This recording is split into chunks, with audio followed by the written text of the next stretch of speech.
Bueno, abran su Biblia ahí en el libro de Salmos. ¿Están disfrutando esta serie o no? Si no, puede ser honesto. Dios sabe, entonces no hay problema conmigo, ¿sí? El problema es con Dios, no es conmigo.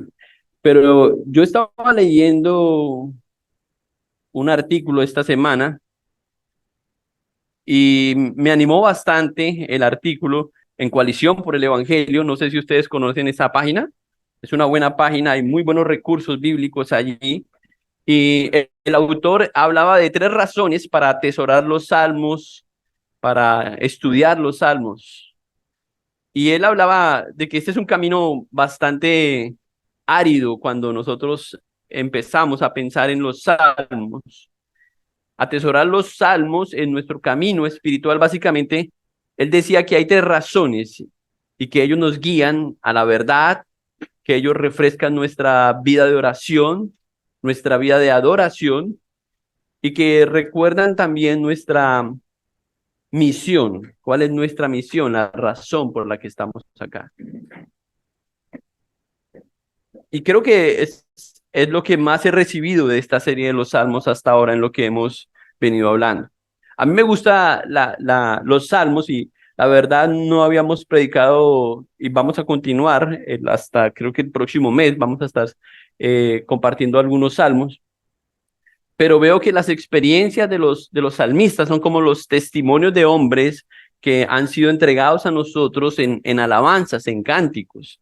Y eso es como aprender algo acerca de aprender algo a través de la vida de otra persona.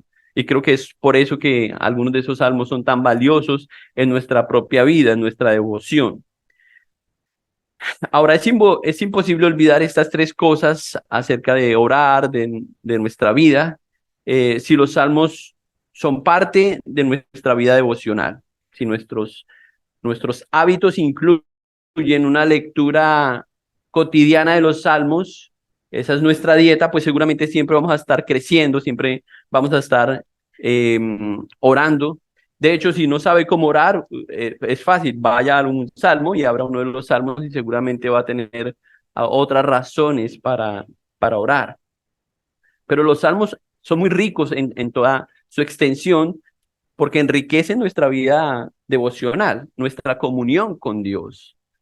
Y eso es una de las razones por las que estamos estudiando esta serie, que a propósito la hemos titulado Poesía que alimenta el alma. Entonces, al final lo que queremos es eso, sentirnos más alimentados, ¿sí? O más nutridos.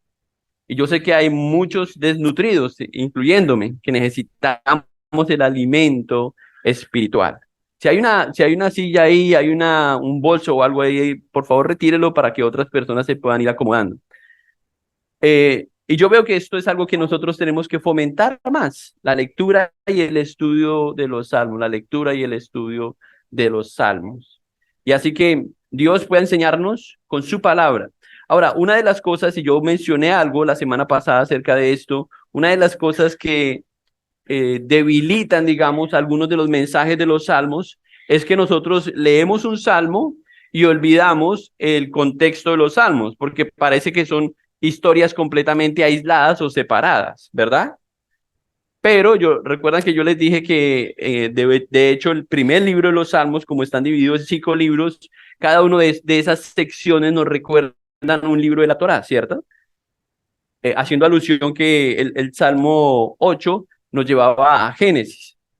Ahora, yo creo que en esta sección del Salmo que vamos a predicar esta mañana, el Salmo 40, sería mucho más útil si predicáramos desde el Salmo 37 para poder entender y ver toda la belleza del Salmo 40. Ahora, no lo vamos a hacer, no se preocupe, pero quisiera que viéramos algunas de las cosas que estoy mencionando. Miren, por favor, abran su Biblia en el Salmo 37. Ya les dije que vamos a predicar el Salmo 40, pero miren por un momento el Salmo 37. Dice el salmista, no vamos a leer todo el salmo, en el versículo 3 dice así: Fíate en Jehová y haz el bien, y habitarás en la tierra y te apacentarás de la verdad. Deleítate a sí mismo en Jehová y él te concederá las peticiones de tu corazón. Encomienda a Jehová tu camino y confía en él, y él hará. Exhibirá tu justicia como luz y tu derecho como el mediodía. Guarda silencio ante Jehová y espera en él. Bonito, ¿verdad? Luego, si brincan ahí al Salmo 38, dice el versículo 15 de este Salmo. El versículo 15 dice, porque en ti, oh Jehová, he esperado. ¿Ven una línea ahí? No tenemos todo el tiempo para leer todos los versículos. Vea el versículo 22 y 21 y 22 del mismo 38. No me desampares, oh Jehová, Dios mío, no te alejes de mí, apresúrate a ayudarme, oh Jehová, Señor, mi salvación. Y luego miren el versículo, el Salmo 39, perdón, y miren el versículo 6. Ciertamente como una sombra es el hombre, ciertamente en vano se afanan,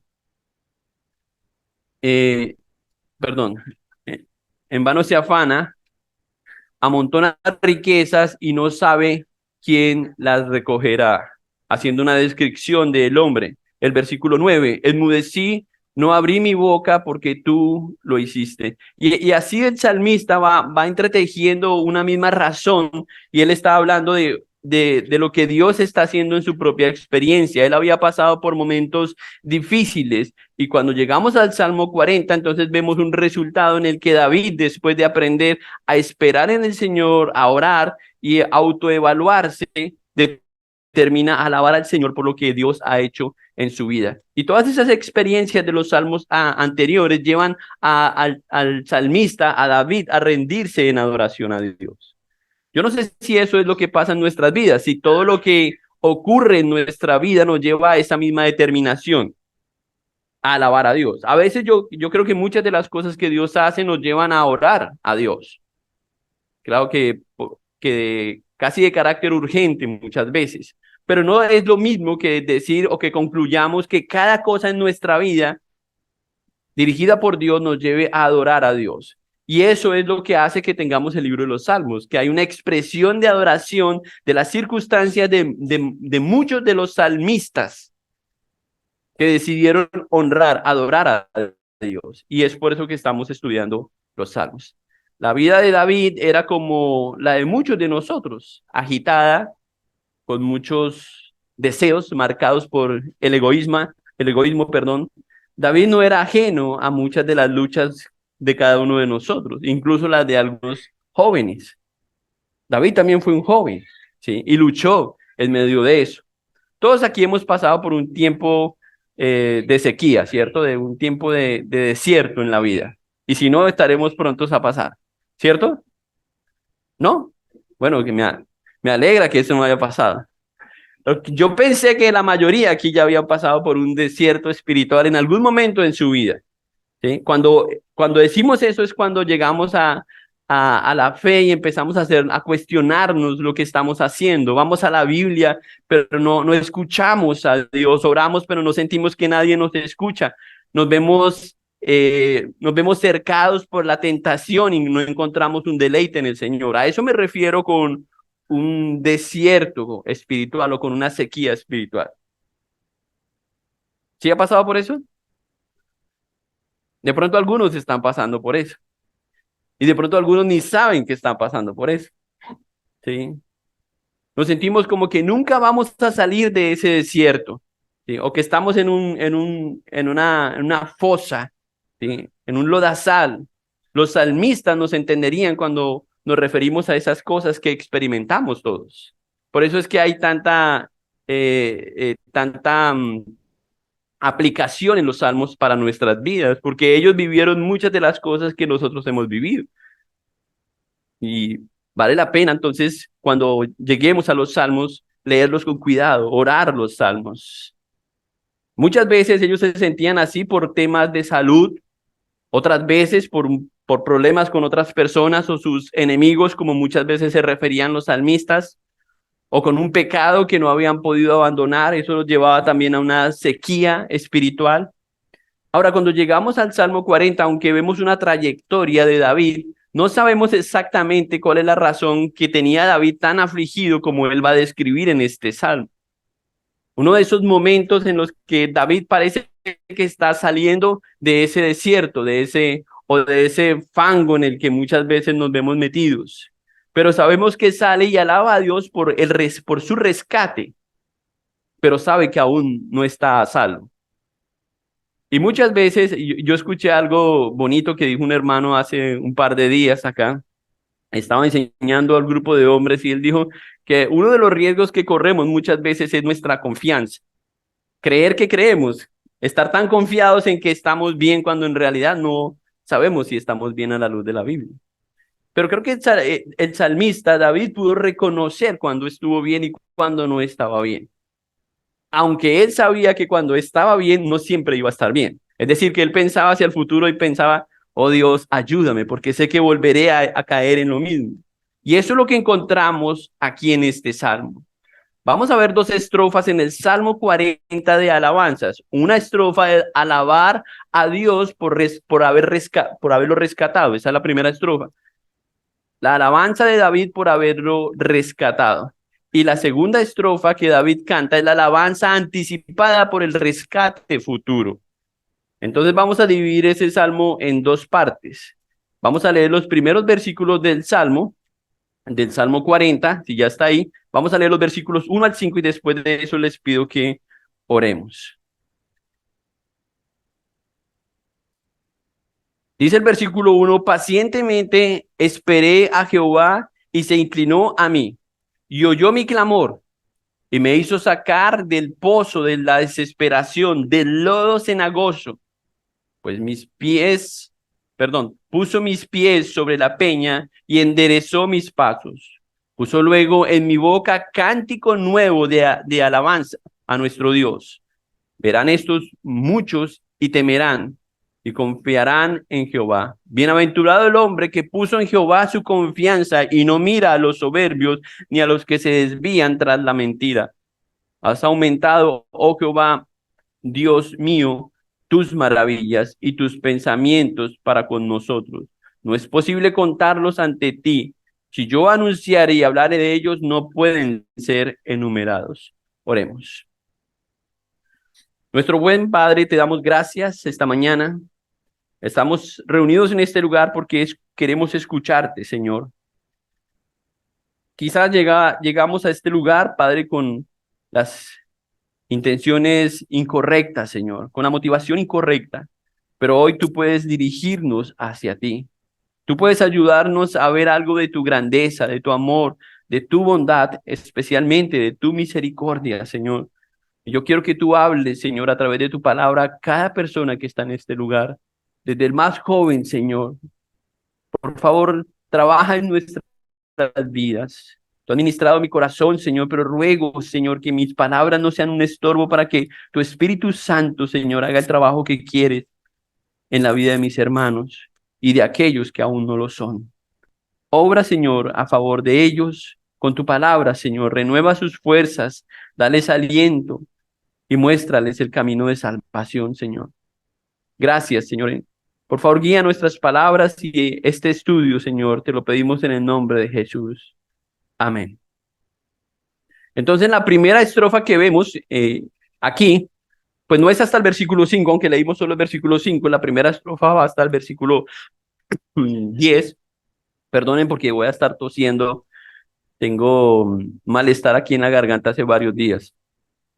Entonces les dije que va del 1 al versículo 10. Y lo primero que él hace, que ya lo leímos del versículo 1 al versículo 5, es que él alaba a Dios por lo que Dios ha hecho. ¿Ok? Luego del versículo 6 al versículo 10, alaba a Dios por lo que Dios ha hecho. ¿Ok? ¿Están aquí conmigo? Bueno, entonces, ¿vieron lo que dice el primer versículo? Pacientemente esperé a Jehová y se inclinó a mí y oyó mi clamor. David aprendió a ser muy paciente, esperar en Dios. Y eso muchas veces garantizó escuchar una respuesta de Dios. Como hemos dicho en otras ocasiones, gran parte de las dificultades que tenemos para escuchar a Dios es que no estamos dispuestos a esperar. sino que queremos una respuesta y hacemos lo que... Es más, entramos a orar a Dios con la respuesta ya en nuestra mente, pidiéndole a Dios que se haga nuestra voluntad y no su voluntad. ¿Sí? Y no lo hacemos así como de forma tan agresiva ni autoritativa, pero lo hacemos. Le decimos a Dios, Señor, queremos esto, ayúdanos con esto, mira esta situación, pero intencionalmente lo que estamos esperando es que simplemente Dios respalde lo que estamos pidiendo, pero no vamos a Dios buscando su voluntad.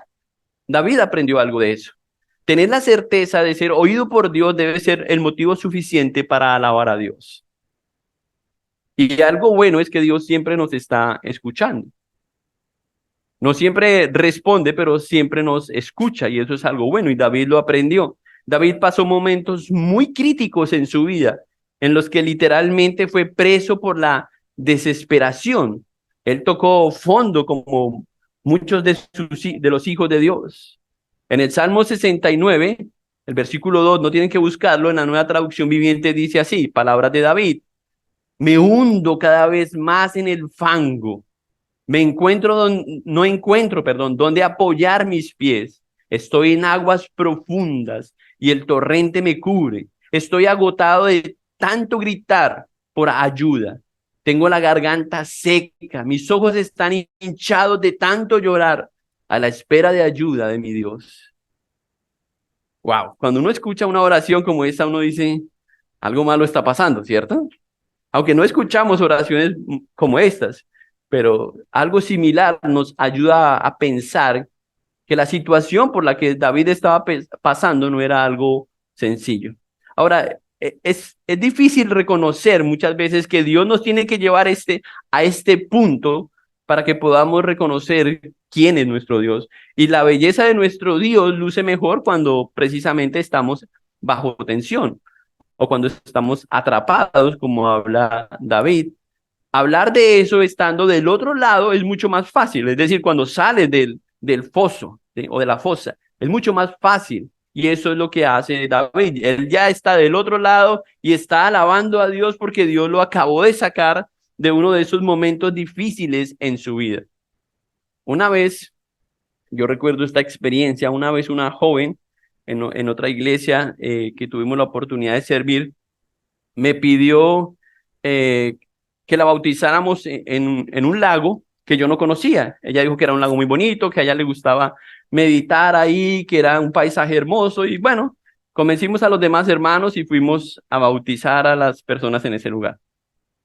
La experiencia fue que cuando entramos al lugar, gracias hermano, que cuando entramos al lugar, apenas empezamos a poner los pies en el lugar, empezamos a sentir el fango. Y poco a poco que íbamos entrando, nos íbamos hundiendo. Fue el bautizo más rápido, porque íbamos así, íbamos así, íbamos así. Nos bautizamos eran creo que 2 personas, no recuerdo si eran 2 o 3. Los bautizamos tan rápido, pero más que usted intentaba sacar el pie para no hundirse, ¿sabe lo que pasaba? Más se estaba hundiendo. Y yo creo que los hermanos que estaban ahí vieron mi cara de desesperación, que hicieron una cadena humana para jalarnos y sacarnos de ese lugar. Ahora, lo interesante, y David lo reconoce aquí, él reconoce que fue Dios quien lo sacó de ese pozo. Porque cada vez que nosotros hacemos el intento, nos hundimos más, que fue mi experiencia. Yo sentía que las piernas estaban atrapadas ahí y que no iba a poder salir. Y cada vez que intentaba sacar una, hundía más la otra. Y salimos, los trajes eran blancos y ni se imaginan cómo salimos de ese lugar. Pero esa es la experiencia de David. David dice que Dios lo ha sacado de esa fosa profunda. Miren el versículo 3. Puso luego en mi boca cántico nuevo de alabanza a nuestro Dios. Él dice que muchos verían eso y ahora temerían y confiarían en Jehová por lo que Dios hizo en la vida de él.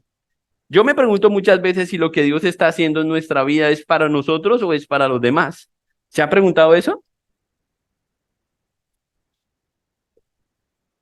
A veces en la clínica yo le digo, Señor, ¿cuál es la razón por la que me tienes aquí? Y empiezo a mirar a las personas si es que tengo que predicarle o llevarle el mensaje a alguien. O a veces simplemente es para unir a mi familia o unir a la iglesia. Son cosas que a veces son personales, porque muchas veces es el trato personal pero Dios sabe suplirse de esas cosas para enseñar a su pueblo y a sus hijos. Y muchas de las experiencias que tienen sus hijos enseñan a otros de sus hijos. Y eso es lo que David dice aquí, que después de que Dios lo sacó, muchos lo verían a él ahora del otro lado y temerían y confiarían en el Señor. Yo no sé si usted ha pensado en eso, que su experiencia amarga, que lo más difícil que le ha pasado a usted, Dios lo quiere usar para su gloria en la vida de otra persona. Ahora, el punto es cómo, ¿sí? ¿Y qué tan dispuesto estoy yo a usar eso? Porque hay situaciones en las que, por ejemplo, un joven es tentado y es bien librado de esa tentación. Si solamente ese joven sabe esa situación, eso no puede, bueno, es algo obviamente que sirve para alabar a Dios, pero cuando lo hace público, ¿sabe lo que pasa? Que eso ayuda a otros jóvenes, ¿sí? Y esos otros jóvenes saben que Dios puede ayudarlos a ellos también en sus tentaciones y puede ayudarlos para que ellos confíen más en el Señor. Eso es lo que dice aquí David, perdón. La confianza en Dios lo hace gritar de alegría y ese clamor lo escuchan otros que son alentados a confiar en el Señor. David entiende que su testimonio personal sería usado por Dios en la vida de otras personas. Yo creo que eso es algo que ha ido perdiendo valor en la iglesia de hoy, ¿no les parece? A veces, como somos tan independientes, pensamos que este es mi mundo, mi esfera, mi burbuja, y solamente se trata de mí y de lo que está pasando a mí alrededor. De ahí que cuando una persona da testimonio del momento difícil por el que está pasando, eso debe animar a otros. Incluso, a mí me han animado personas cuando me cuentan sus problemas. Yo digo, bueno, no soy el único, ¿sí? Es bueno saber que otros están luchando con las mismas cosas. Es bueno saber que hay otros débiles en las mismas áreas que usted. Por lo menos eso anima para ayudar. Usted empieza a orar por él y él ora por usted. Pero cuando no compartimos eso y solamente queremos mostrar la parte externa, fuerte de nosotros, nos estamos seguramente engañando y debilitando cada vez más. Una mentira de la mal llamada enfermedad de la depresión es que ya no tienes esperanza y que necesitas o químicos o medicamentos o otro tipo de terapia para salir del hoyo espiritual en el que te encuentras. Y hay muchas personas que pasan por estas situaciones. Entonces necesitan buscar la ayuda de un profesional, porque han dejado de creer que Dios puede sanarlos, han dejado de creer que Dios puede ayudarlos, que Dios puede sacarlos de ese pozo profundo en el que se encuentran, de desesperación, de depresión. Si hay alguien que luchó con la depresión, es este David.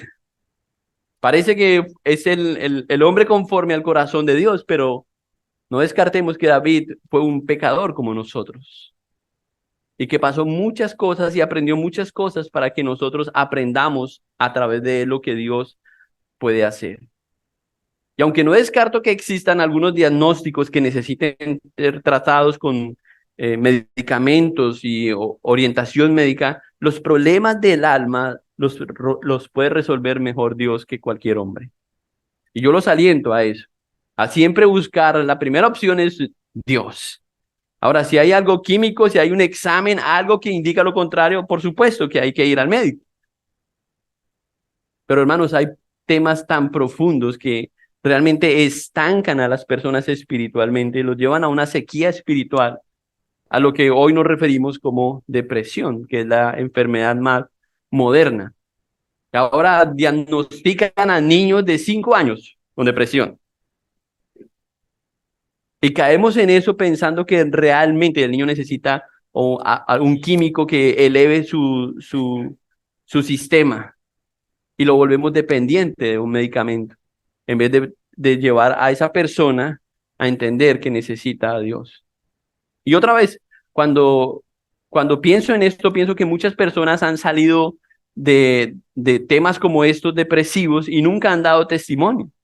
Nunca han alabado públicamente a Dios de que Dios los ha sacado de eso. Yo he leído a algunas personas algunos muy famosos que han pasado por eso. Eso no respeta a nadie. Es decir, cuando estos temas eh, espirituales y emocionales tocan la vida de una persona, no importa quién eres, no importa incluso cuánta Biblia puedas saber, son temas difíciles de tratar, pero de nuevo, Dios está ahí para ayudar a las personas, para entender que es Dios quien puede usar esta circunstancia para que las personas confíen en Dios. Mire cómo dice el versículo 4 en la Nueva Traducción Viviente. Ah, qué alegría para los que confían en el Señor, los que no confían en los orgullosos ni en aquellos que rinden culto a los ídolos. El salmista menciona aquí dos enemigos de la confianza, dos enemigos que destruyen la confianza. Y uno es el orgullo y el otro la mentira. Y cuando pensamos en esas dos cosas, obviamente esto pues tiene que ver con todos nosotros. No es algo de lo que nosotros somos ajenos. La soberbia, dice, o el orgullo, tal como la idolatría, es un estado de la mente que contradice a Dios. Dice el salmista en el Salmo 10:4, dice, el malo por la altivez o por la altivez o orgullo, podríamos traducir esa palabra, de su rostro no busca a Dios. No hay Dios en ninguno de sus pensamientos, dice el Salmo 10, versículo 4. Y eso es lo que pretende hacer el orgullo, ¿sí? Hacernos independientes, hacernos autosuficientes. Pero el salmista aprendió que necesita buscar a Dios. Esa fue su experiencia para que luego Dios lo sacara de esa fosa en la que él se encontraba. El otro enemigo, como ya dije, es la mentira. Cuando no te aferras a la verdad, entonces, ¿qué pasa? Terminas creyendo cualquier cosa como si fuera una verdad, es decir, una mentira. Avalas la mentira, las falacias. Una persona que no confía en el Señor estará centrada en su orgullo y creerá con mucha facilidad las mentiras de Satanás, las mentiras de este mundo, para hacer esa presa y esas cosas obviamente no van a producir ni alegría, ni gozo, ni alabanza al Señor. ¿Sí? Yo no veo o nunca he visto una persona que está en medio de su depresión adorando al Señor, ¿no? Y eso es precisamente lo que quiere Satanás o lo que quiere el pecado. Alejarnos de Dios, impedir que busquemos a Dios como Él dice. Miren el versículo 5. Oh Señor, mi Dios, dice David, mi Dios, ha realizado muchas maravillas a nuestro favor. Son tantos tus planes para nosotros que resulta imposible enumerarlos. No hay nadie como tú. Si tratara de mencionar todas tus obras maravillosas, no terminaría jamás. ¿Por qué no recordamos esto cuando estamos mal? Parece que no tenemos un retrovisor, ¿cierto? Pero se nos olvida con mucha facilidad lo que Dios ha hecho, de dónde Dios nos ha sacado. Y si enumeráramos todas las maravillas, todos los favores hechos por Dios a nuestro favor, ¿ustedes creen que de alguna manera esto nos ayudaría en nuestra confianza con Dios? Por supuesto, porque nos traería a memoria, nos recordaría quién es Dios y lo que Él es capaz de hacer. Pero cuando estamos en ese estado emocional, lo único que logramos pensar es o centrarnos en nosotros mismos y olvidar quién es Dios, olvidar sus promesas. El salmista reconoce su limitación para contar todas las maravillas de Dios hechas en su favor. Él dice son innumerables. ¿Cuántas cosas Dios ha hecho por usted? Eso incluye las enfermedades, los momentos de crisis económico. A veces contamos solamente las buenas, ¿cierto? No las malas. Pero saben, Dios está gobernando y Él es soberano. Y muchas veces Dios permite lo que no nos gusta con un propósito y es precisamente que le glorifiquemos. Y eso también lo aprendió David. Entonces, lo primero que hace David en los versículos 1 al 5 es alabar a Dios por haberlo rescatado y menciona lo que Dios hizo. Y ahora va a mencionar del versículo 6 al versículo 10 lo que el salmista hizo. Miren el versículo 6. Sacrificio de ofrenda.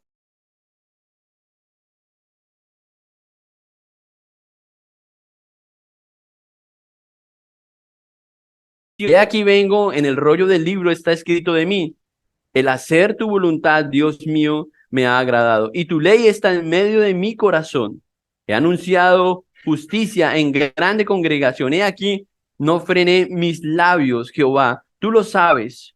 No encubrí tu justicia dentro de mi corazón. He publicado tu fidelidad y tu salvación. No oculté tu misericordia y tu verdad en gran asamblea. Ese fue el resultado de lo que Dios hizo. Él dice, si Dios hizo tantas maravillas en mí, ahora yo ya estoy del otro lado. Recuerdan que él dijo que ya estaba en una piedra, que ya no estaba en el fango, ya estaba en algo sólido. Entonces, eso le permite a él ahora dar una respuesta en adoración a Dios por lo que Dios hizo.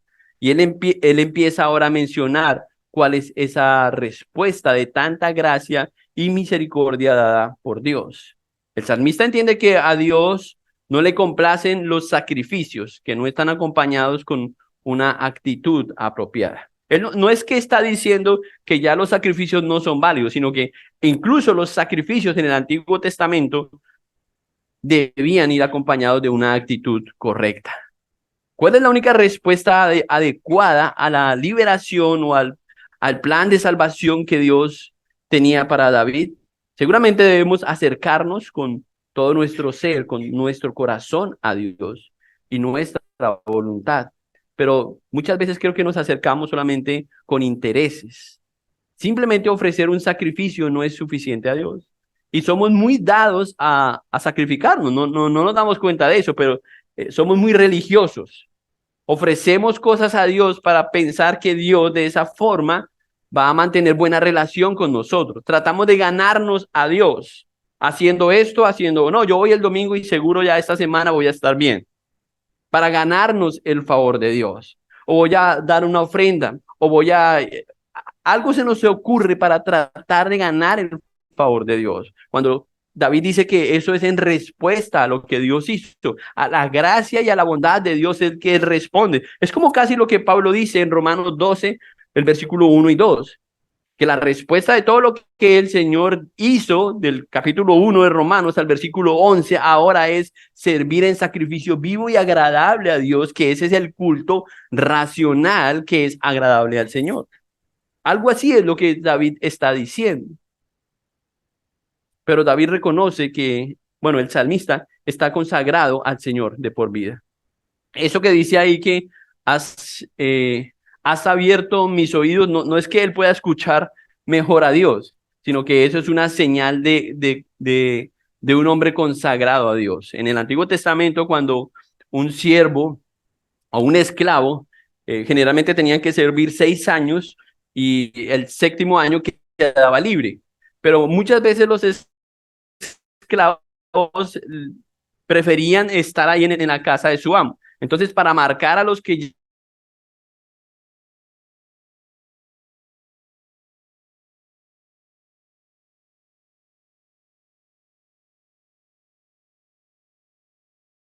y eso es lo que está tratando de decir ahí David en el Salmo. No es que has abierto mis oídos o mi sentido de escuchar, sino que ya he sido libertado. Era un esclavo libre para Dios. Eso es lo que está diciendo David, porque él era un hombre consagrado a Dios a pesar de las fallas y de las luchas que él tenía. Señala que los esclavos tenían en su oreja y eso era suficiente evidencia para los demás de saber que esa persona estaba consagrada con su amo, porque había tenido toda la libertad de irse, pero había preferido quedarse en casa del amo para servirle. Eso es lo que David está diciendo. Somos especialistas nuevamente en hacer cosas religiosamente, en ofrecer cosas a Dios, pero Dios quiere más una relación que sacrificios. Él no quiere ser tratado como una posesión o como un algo. Él quiere ser tratado como el único Dios eterno y verdadero. Ahora, no quiero hacerle la pregunta cómo es su relación con Dios, pero es tan grotesco decir que algunos tratan a Dios como tratan a su mascota. Es tan grotesco decir que algunos tratan a Dios como su posesión más preciada, como su casa o su carro o su algo. Eso es grotesco. Dios es el Dios soberano, el Dios santo, el Dios eterno, y Él quiere una relación con sus hijos. Y yo creo que por eso muchas veces Dios sacude nuestro entorno y Dios nos mete a propósito en un foso cenagoso para que veamos nuestra fragilidad y entendamos que necesitamos a Dios. Eso incluso puede ser muy alentador.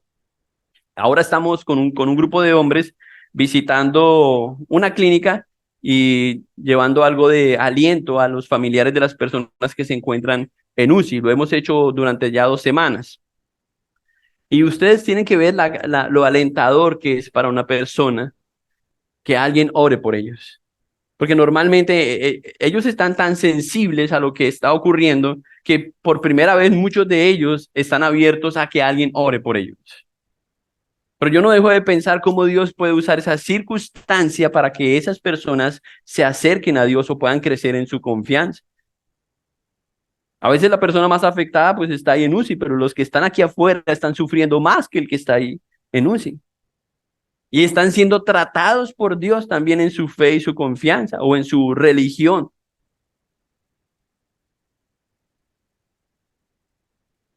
Ahora dice el salmista, él dice ahí en el versículo 7, entonces dije, he aquí vengo, y el rollo del libro está, el versículo 8, perdón, el hacer tu voluntad, Dios mío, me ha agradado.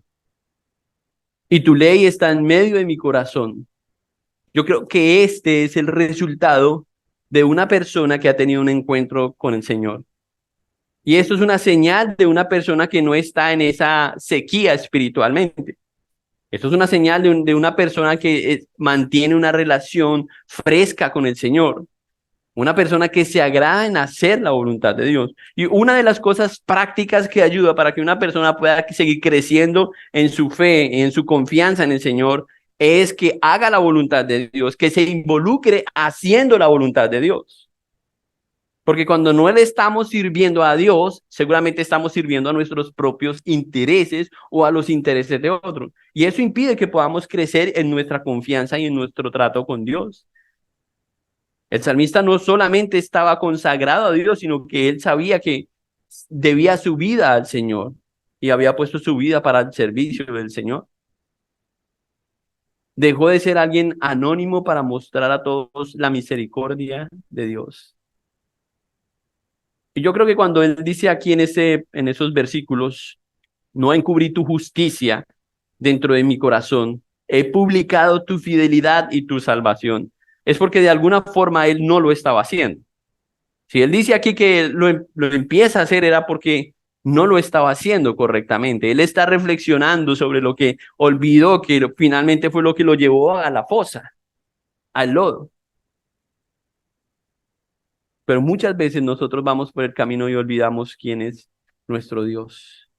Esta es la forma correcta para empezar las misiones, cuando empezamos a proclamar lo que Dios ha hecho, cuando ni siquiera podemos decir o hablar de las cosas pequeñas. Saben que a veces tenemos tanto miedo de usar el argot cristiano por no parecernos a otros cristianos, que ya no testificamos o no alabamos a Dios públicamente porque somos bautistas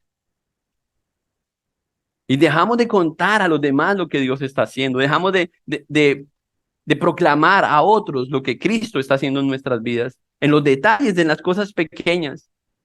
A mí me preocupa cuando yo veo una persona que ve a obrar a Dios de forma tan natural. ¿Entienden lo que digo? O sea, Dios acaba de hacer un milagro y ¿viste lo que Dios hizo? Ah, sí, claro. Es como si de alguna forma, uno puede interpretar eso como confianza, pero yo interpreto muchas veces eso como un orgullo de la persona. Que esa persona cree que merece lo que Dios está haciendo en favor suyo y no entiende que son misericordias de Dios. Es la misericordia de Dios. Tenemos una invitación abierta y es de compartir a otros las cosas que Dios hace en nuestra vida. Una de las cosas que impide nuevamente Que caigamos en esa fosa cenagosa es ocuparnos de hacer la voluntad de Dios. Pero muchos ni siquiera quieren descubrir qué quiere Dios que yo esté haciendo. Todos tienen su propio plan. Y Dios dice, ok, bueno, vaya por su plan. Y cuando llegue a la fosa me llama. Y yo le recuerdo cuál era mi plan. Porque todos tenemos planes, todos tenemos nuestra propia agenda. Servir en un ministerio, servir en un staff, algo que ayude al crecimiento y a la gloria de Dios. Si reconoces que eres un esclavo del pecado, pues no tienes que hacer otra cosa, sino que ahora Dios pagó por ti y ya no eres un esclavo del pecado, sino que eres un esclavo comprado por la sangre de Cristo y eres libre con, ¿cómo se llama otra vez? El óvulo, siempre se me olvida, el óvulo perforado para recordar que eres un esclavo de Cristo, que por voluntad le sirves a Cristo. Esa es la señal visible. Pero si no lo hacemos, entonces fácilmente vamos a caer en lo mismo otra vez. La última alabanza está en los versículos 11 al 17. Esto podríamos ir más rápido y aunque no es menos importante, quiero mencionar y leer los últimos versículos. Versículo 11 dice, Jehová, no retengas de mí tus misericordias, tu misericordia y tu verdad me guarden siempre. Es una oración, porque me han rodeado males sin número. Así como hay un sinnúmero de maravillas hechas por Dios, también hay un sinnúmero de males que pueden venir sobre mí, dice David. Me han alcanzado mis maldades. Ahí nada más con eso tiene. Y no puedo levantar la vista. Me han aumentado más que los cabellos de mi cabeza y mi corazón me falla. Quieras, oh Jehová, librarme, Jehová, apresúrate a socorrerme. Sean avergonzados y confundidos aún los que buscan mi vida para destruirla. Vuelvan atrás y avergüences en los que mi mal desean. Sean asolados en pago de su afrenta los que me dicen, ea, ea, gócesen y alégresen en ti todos los que te buscan y digan siempre los que aman tu salvación, Jehová sea enaltecido. Aunque afligido yo y necesitado, Jehová pensará en mí. Mi ayuda y mi libertador eres tú, Dios mío, no te tardes. David está pensando, esto va a pasar otra vez. Y aunque David no está experimentando lo mismo otra vez, él dice, Señor, no me dejes caer otra vez en lo mismo. Yo no quiero pasar por ese mismo valle. Yo no quiero caer otra vez en el foso cenagoso. Y él por eso dice, Señor, ayúdame porque aunque soy salvo, no he sido salvado de mi futuro, de lo que me espera. Hay tantos males afuera como dentro de mí que me quieren llevar allá. Y esa es la realidad de muchos. Esa es la verdad. Podemos pasar muy rápido estos versículos, pero son tan importantes como los primeros. El salmista reconoce que él está sobre la roca, pero sabe que su naturaleza lo llevará de vuelta al foso cenagoso. Él sabe que no se va a librar definitivamente de eso porque todavía está en la tierra. Eso me hizo recordar a mis hijos a la edad de los 3 o 4 años. Nosotros vivíamos en una finca y ellos con sus boticas buscaban los charcos donde había barro y empezaban a brincar. Yo creo que eso es de todos los niños, ¿cierto? Y muchas veces uno se ponía a observarlos, sobre todo la primera vez que lo hacen, ¿cierto? Uno se ponía a observarlos y hasta tomar fotos y un video. Chévere, ¿verdad? El recuerdo. Pero después cuando usted iba con el niño bien arreglado para la iglesia, bañado, y el niño mira el charco, ¿qué hace el charco? Lo jala, lo atrae. Es la naturaleza del niño. Él va hacia el charco y usted lo está jalando. Y donde usted se descuide sabe lo que pasa, ¿cierto? Esa es la naturaleza. Que la fosa está ahí y nos atrae. Así funciona, hermanos. Por más de que no queramos, sabemos que nos vamos a ensuciar nuevamente, allá vamos a caer de cabeza. Esa es nuestra naturaleza. Porque nuestra maldad, vivimos en un mundo lleno de maldad. Termina este mensaje y a los 5 minutos en el semáforo, nada más subiéndose al carro, algo extraordinario ocurre y ya, daña todo lo que usted hizo. Porque así es nuestro mundo. Pero todas esas cosas Dios quiere que sean usadas para alabar a Dios. Para no centrarnos en ellas, sino centrarnos más en la grandeza y en las maravillas y en las bondades de Dios. El salmista sabía que dependería de Dios, de sus misericordias. Esa perfección comunicable de Dios, porque cuando hablamos de una misericordia estamos hablando de algo que Dios nos da también. Él es misericordioso, pero también nos da su misericordia. Estamos tan mal acostumbrados a usar esa palabra misericordia, porque regularmente estamos ofreciendo, la idea que tienen muchas personas en su trasfondo es que están ofreciendo como un intercambio. Yo le doy algo a Dios y Dios me da algo a mí. Eso es algo natural más en esta parte del mundo, porque vivimos en un sistema muy dado a las obras. Yo hago esto y Dios me da esto, ¿sí? Si ella me trata bien, ¿cómo la trato yo? Pero si ella no me saluda, así somos. Esos son obras. Pero la misericordia es lo opuesto a eso, que damos sin recibir a cambio, damos sin esperar. Y eso es lo que Dios nos recuerda. No es un intercambio o una respuesta a nuestras buenas obras o buenas intenciones.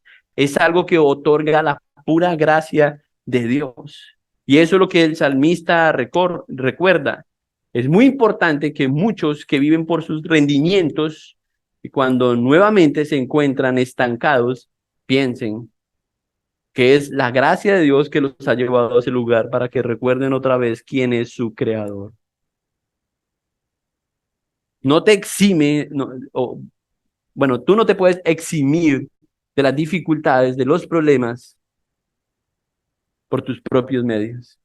A veces yo pienso en eso porque he escuchado personas así y uno se duele con ellos. Una persona termina una crisis y no ha salido de ella y viene la otra. ¿Sí? Esa es la realidad. Personas que tienen una enfermedad, ¿sí? Y salen de esa enfermedad y luego entran en otra. Y salen de esa y entran en otra. Y muchas veces su vida termina siendo así.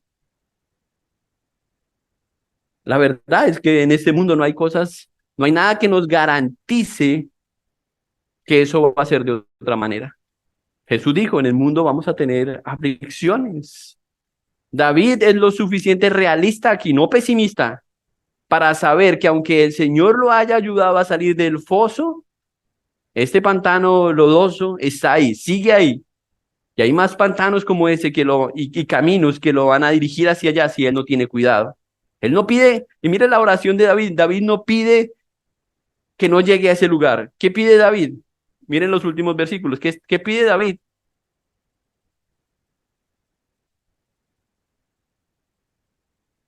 El versículo 11. Misericordia. Él no está pidiendo, Señor, yo no quiero entrar más a ese foso cenagoso, ensuciarme otra vez, volver a pasar por lo mismo y hacer un inventario de todo lo que pasó. No, él sabe que va a pasar por eso, pero lo único que ruega en su oración del versículo 11 al versículo 17 es que Dios esté ahí. Su misericordia esté presente. Y qué bueno poder uno tener la madurez como David de decir eso, ¿cierto? Señor, si me vas a dar un cáncer, que tú estés ahí presente para atravesarlo. Si voy a pasar por una crisis, que tu misericordia me ayude a atravesarlo. Porque algunos no quieren atravesar eso. Nadie quiere atravesar eso. Yo no he escuchado a la primera persona diciendo, Señor, envíame un cáncer. Envíame, no, nadie pide eso. Pero como David debemos aprender a decirle al Señor que su misericordia nos acompañe en este peregrinar, que Él nos ayude para atravesar eso. Dice el versículo 16, gócense y alégresen en ti todos los que, ¿qué? Dígame una cosa y sea honesto. ¿Es verdad, sí o no, que los momentos de una búsqueda más intensa en su vida ha sido en medio de una crisis? A algunos les costó eso. Es verdad, es en medio de la crisis, cuando buscamos a Dios. Entonces, ¿por qué no decir, como dices David aquí en el versículo 17, aunque afligido yo y necesitado, Jehová pensará en mí? Wow. Él está en control de mi vida. No importa cómo me sienta, Dios, tú estás en control de mí, tú estás pensando en mí. Yo confío en ti, yo confío en tu providencia, confío en tu soberanía, Dios. Llegar a ese punto de David, como David dice esto, es algo que puede hacer que las dificultades en la vida valgan la pena.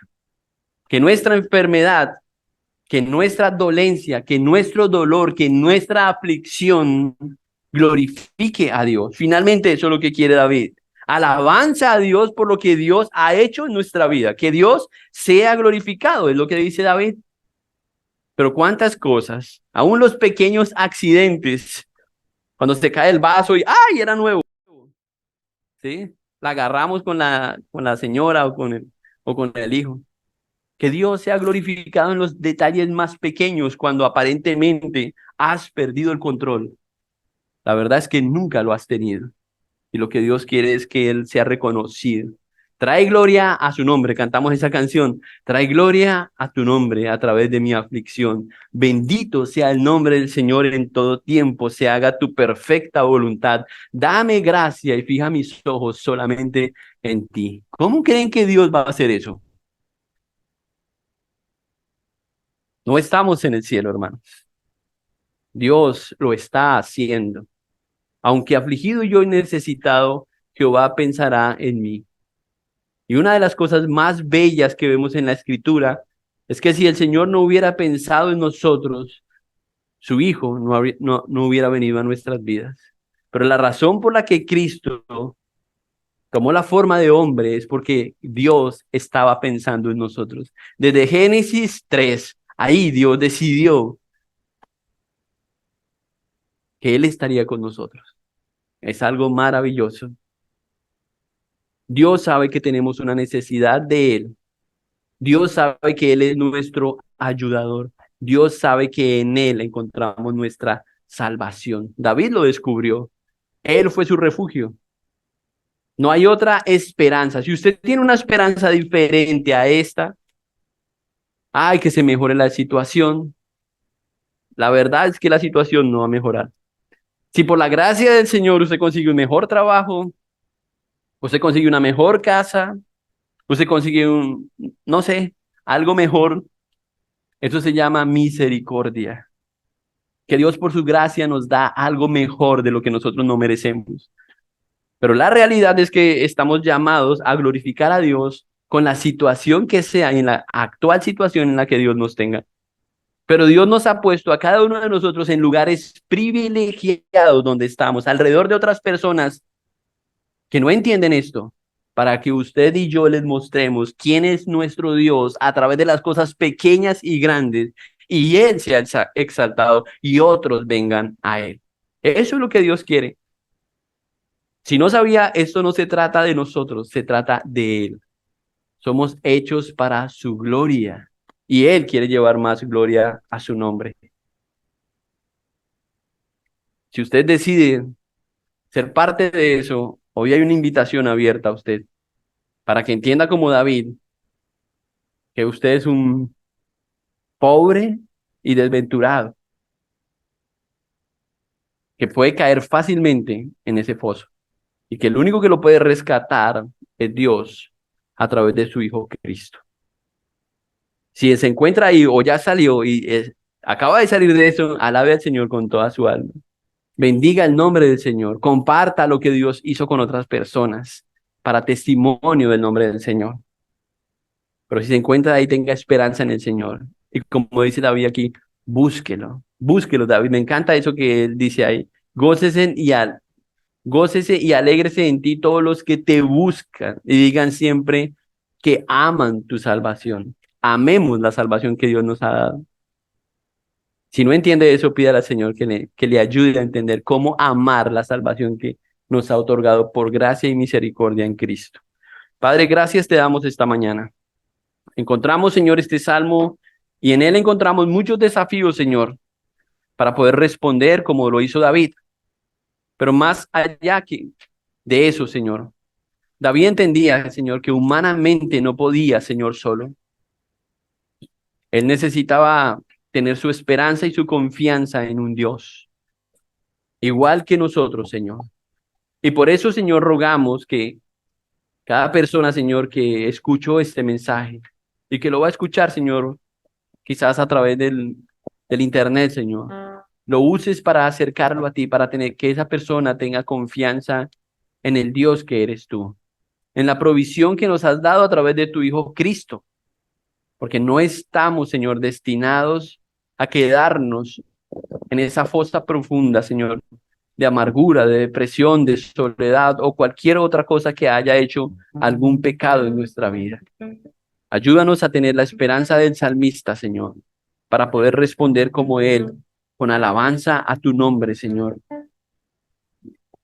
Padre, si hay alguien aquí en este lugar que no ha reconocido a tu Hijo como su suficiente Salvador, dale, Señor, también gracia para entenderlo y que esa persona pueda hoy arrepentirse de sus pecados. Que tú abras su corazón, Señor, y la luz del Evangelio, Señor, resplandezca para salvación en él o en ella.